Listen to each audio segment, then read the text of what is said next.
Zachary Smith, June 1st, 2020. This is the cow eyeball dissection video. So finished the whole cow eyeball dissection. Found it very interesting because I'm actually, don't know as much about eyes as other areas of the body. But I actually, when I was really little, had an issue where my optic nerve actually started to degenerate. So I had to wear a patch on my good eye for a few years.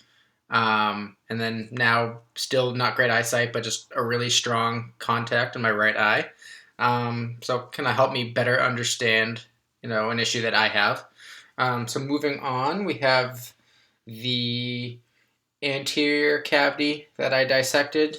And then here we have the posterior cavity. So starting with the anterior cavity, on the outside of the eye, most superficially, we have the cornea. You can see where I cut it. So when I cut it, some of the aqueous humor, which is the fluid that's right behind the cornea, in between the cornea and the lens, came out. And then the darker portion around it is the iris. For me, that would be blue. So depending on the animal or from person to person, the iris can be a different color.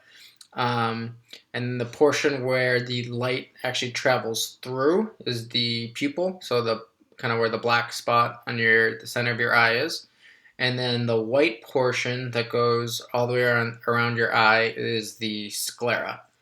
So then when we look on the inside of the anterior cavity, this disc that we see right here is the lens. And then the darker portion, again, is the iris.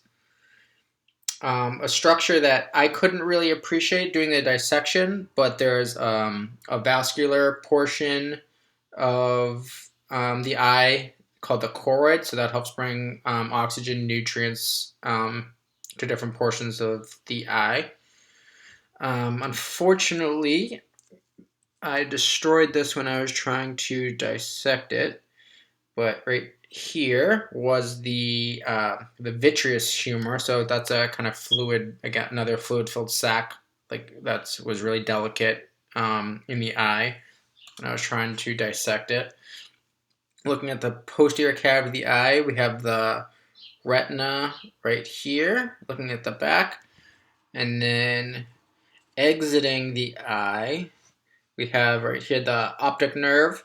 So that's what was degenerating in me, and that's what travels from the eye and carries the sensory information that was received by the eye, brings it back to the occipital lobe so we can kind of interpret what we're actually seeing. And that concludes the cow eyeball dissection. Thank you.